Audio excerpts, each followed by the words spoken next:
নমস্কাৰ প্ৰিয় দৰ্শক, মই ইন্দ্ৰাণী আপোনালোক আটাইকে পুনৰ এবাৰ মোৰ পাকঘৰত স্বাগতম জনাইছোঁ। আজি মই বনাব লৈছোঁ গণেশ বাবাৰ প্ৰিয় প্ৰসাদ ষ্টিমড মোদক। মই ফ্ৰাইড মোদকৰ ৰেচিপিটো আগতে আপোনালোকক দিছোঁ। আজি মই বনাই দেখুৱাব ওলাইছোঁ ষ্টিমড মোদক। এই মোদকটো পিঠা গুড়িৰে বনোৱা হয় আৰু এই মোদকটো ষ্টিমড কৰি বনোৱা হয়। আৰু আজিৰ বিশেষত্বটো হ'ব যে মই ষ্টিমাৰ ব্যৱহাৰ নকৰোঁ, কাৰণ বহুতৰে ঘৰত ষ্টিমাৰ নাথাকে। তথাপিও এই মোদকটো তেওঁলোকে কেনেকৈ বনাব পাৰিব অতি সহজে আজি মই এই পদ্ধতিটো আপোনালোকক দেখাম। বাবাৰ প্ৰসাদ, এই প্ৰিয় প্ৰসাদ যেতিয়াই মন্দিৰত যায় বা ঘৰত কেতিয়াবা গণেশ বাবাৰ সন্মুখত তেওঁৰ প্ৰিয় প্ৰসাদ দিবৰ মন যায়, তেতিয়াই মোদকটো বনাই দিব। অতি সহজ পদ্ধতি, অতি কম সময়তে আৰু অতি কম সামগ্ৰীৰে এই মোদকটো বনাই আপোনালোকৰ সন্মুখত মই দেখুৱাম। ভিডিঅ'টো নিশ্চয় ভাল পাব, গতিকে লাইকটো দিবলৈ নাপাহৰিব। আৰু যদিহে এতিয়ালৈকে মোৰ চেনেলটো আপোনালোকে ছাবস্ক্ৰাইব কৰা নাই, এইমাত্ৰ ছাবস্ক্ৰাইব কৰি লওক আৰু ওচৰত থকা বেল আইকনটোও দবাই দিব, যাতে মই আপলোড কৰাৰ লগে লগে ভিডিঅ'বোৰ আপোনালোকে গম পাই যায় আৰু চাব পাৰে। আহক তেনেহ'লে দৰকাৰী সামগ্ৰীখিনি চাই লওঁ।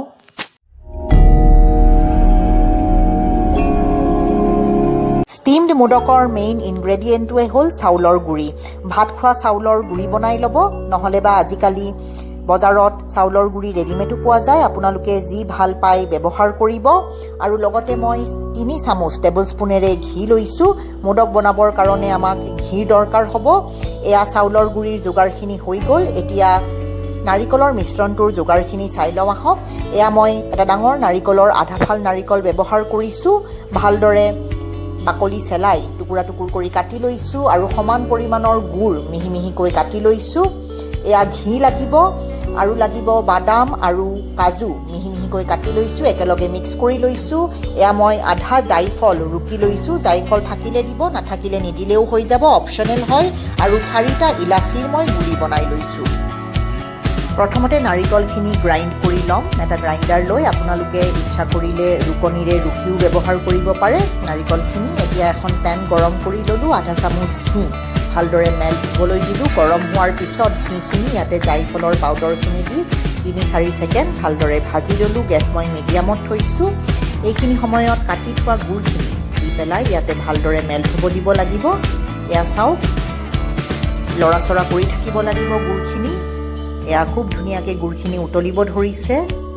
এতিয়া ইয়াতে গ্ৰাইণ্ড কৰি থোৱা নাৰিকলখিনি যোগ কৰি দিম আৰু নাৰিকলখিনি ভালদৰে গুড়ৰ লগত মিলাই প্ৰায় 5 মিনিট সময় মিডিয়াম গেছত ভাজি থাকিব লাগিব।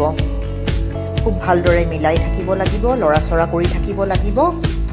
এয়া প্ৰায় 5 মিনিট হৈ গ'ল। এতিয়া প্ৰথমতে ইলাচিৰ গুড়িখিনি দি ভালদৰে মিক্স কৰি দিম আৰু ইয়াৰে পিছত মিহি মিহিকৈ কাটি থোৱা কাজু আৰু বাদামখিনি দি ভালদৰে মিক্স কৰিম।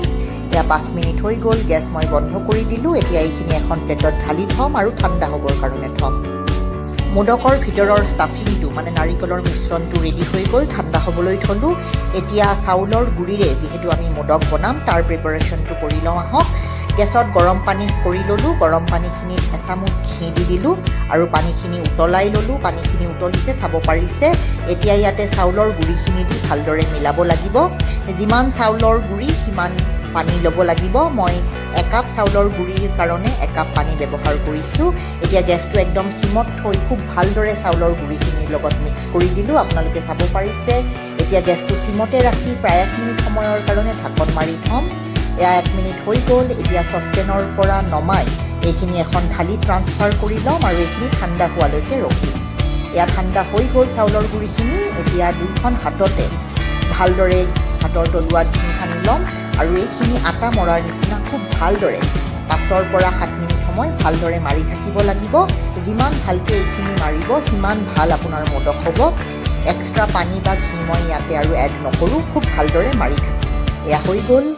প্ৰিয় দৰ্শক, এয়া মোদকৰ যোগাৰখিনি হৈ গ'ল। এতিয়া মই এনেকুৱা প্লাষ্টিকৰ এটা মোদকৰ মোল্ড লৈ লৈছোঁ।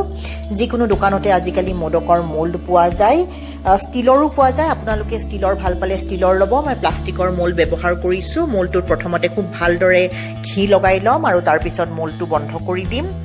এতিয়া চাউলৰ গুড়িৰ মিশ্ৰণটো এটা গোল নেমুৰ সমান লৈ ল'ব লাগিব। সেইটো চাইজৰ কৰি অকণমান চিলিণ্ডাৰ শ্বেপৰ কৰিব লাগিব। চিলিণ্ডাৰ শ্বেপ কাৰণ সোমাই দিব লাগিব মোদকৰ ভিতৰত, মোল্ডটোৰ ভিতৰত। এয়া সোমাই দিলোঁ। এতিয়া আঙুলিৰে চেপি চেপি ভালদৰে তাৰে ভিতৰত এটা হোল বা কেভিটি বনাব লাগিব, কাৰণ ভিতৰত আমি নাৰিকলৰ ষ্টাফিংটো ভৰাই দিম। এয়া চাওক এক্সট্ৰাখিনি মই ওলাই পেলাই দিলোঁ এতিয়া ভিতৰত ভালদৰে চেপি আঙুলিৰে চাৰিও ছাইডত যাতে মোদকৰ বস্তুটো লাগি যায় খুব ধুনীয়াকৈ এয়া এটা মই হোল বনাই ল'লোঁ আপোনালোকে চাব পাৰিছে এতিয়া ইয়াৰে ভিতৰত নাৰিকলৰ ষ্টাফিংখিনি সোমাই দিম ভালদৰে নাৰিকলৰ ষ্টাফিংখিনি সোমাই মোদকটো খুব ভালদৰে চিল কৰিব লাগিব এয়া চাওক তলৰখিনি খুব ভালদৰে চিল কৰিব লাগিব আৰু অলপ পিঠাগুড়িৰ মিশ্ৰণ লৈ এয়া মই ভালদৰে চিল কৰি দিম নহ'লে নাৰিকলৰ মিশ্ৰণখিনি ওলাই আহিব পাৰে খুব ভালদৰে চেপি ভালদৰে চিল কৰাৰ পিছত মোদকৰ মোলটো খুলিম আৰু এটা খুব ধুনীয়া মোদক ৰেডি হ'ব শ্বেপটো খুব ধুনীয়া হয় মোল্ডেৰে বনালে এয়া চাওক খুব ধুনীয়া হৈছে এতিয়া এখন থালিত মই ঘি লগাই লৈছোঁ ঘি লগোৱা থালিখনৰ ওপৰত গোটেইকেইটা মোদক বনাই থৈ দিম প্ৰিয় দৰ্শক এতিয়া মোদককেইটা আমি ষ্টিম কৰিব লাগিব মই এটা ডাঙৰ চচপেনত এগিলাচ পানী দিছোঁ এয়া এগিলাচ পানী গৰম কৰিব থৈছোঁ আৰু তাৰে ওপৰত এখন বাচন থোৱা ষ্টেণ্ড দি দিছোঁ এতিয়া এনেকুৱা ধৰণৰ চালনী আমাৰ ঘৰত চবৰে ঘৰে থাকে নহয় জানো এই চালনীখনত মই এতিয়া ঘি সানি ল'ম মই বিনা ষ্টিমাৰেৰে আজি এই মোদক ষ্টিম কৰি দেখাম বহুতৰে ঘৰত ষ্টিমাৰ নাথাকিলেও আপোনালোকে ষ্টিমড মোদক কেনেকৈ বনাব পাৰিব সহজে এইটো মই আজি আপোনালোকক দেখাম এতিয়া এই চালনীখনত অকণমান দূৰে মোদককেইটা থৈছোঁ মই একেলগে 7টা মোদক থৈছোঁ এতিয়া এই চালনীখন বহাই দিম পানী অলৰেডি উতল আহি আছে চালনীখন ভালদৰে ষ্টেণ্ডৰ ওপৰত বহাই দিলোঁ এতিয়া ঢাকন বন্ধ কৰি ঢাকনৰ ওপৰত ভাৰী বস্তু এটা থ'ব লাগিব মই খুন্দুনাটো থৈ দিছোঁ এতিয়া 25 মিনিট ভালদৰে ষ্টিম কৰি ল'লোঁ এয়া চাওক ষ্টিম হৈ গ'ল 25 মিনিটৰ পিছত মোদককেইটা ৰেডি হৈ যাব এতিয়া এই চালনীখন উঠাই আনিম আৰু মোদককেইটা এখন প্লেটত ঘি সানি থৈ দিছোঁ মই আগতে এই প্লেটখনত এই কাঁহীখনত মই ঘি সানি থৈ দিছোঁ এতিয়া এই মোদককেইটা ইয়াতে সজাই দিলে হৈ গ'ল এইদৰে গোটেইকেইটা মোদক মই ভালদৰে ষ্টিম কৰি ল'লোঁ এয়া ষ্টিমড মোদক ৰেডি হৈ গৈছে পৰিৱেশন কৰিবৰ কাৰণে প্ৰিয় দৰ্শক এয়া চাউলৰ গুড়িৰে বনোৱা ষ্টিমড মোদক মই বনাই আপোনালোকৰ সন্মুখত পৰিৱেশন কৰি দেখুৱালোঁ ষ্টিমাৰ ব্যৱহাৰ নকৰাকৈ অতি সহজ পদ্ধতিত অতি কম সময়তে এইদৰে ষ্টিমড মোদক আজিয়ে বনাওক কেনেকুৱা লাগিল কমেণ্ট এটা কৰি জানিবলৈ মোক নিশ্চয় দিব মই আশা ৰাখিছোঁ আজিৰ মোৰ এই ৰেচিপিটো আপোনালোকে ভাল পাব গতিকে মই অনুৰোধ কৰিছোঁ ৰেচিপিটো চাই পেলাই ভিডিঅ'টোৰ তলত লাইক এটা দিবলৈ নাপাহৰিব আপোনালোকৰ লাইকটোৱে মোক বহুতখিনি উৎসাহিত কৰে প্ৰিয় দৰ্শক আজি সময় উলিয়াই আপোনালোকে মোৰ এই ৰেচিপিটো চালে অশেষ ধন্যবাদ পুনৰ লগ পাম অতি সোনকালে আৰু এটা নতুন ৰেচিপিৰ সৈতে ধন্যবাদ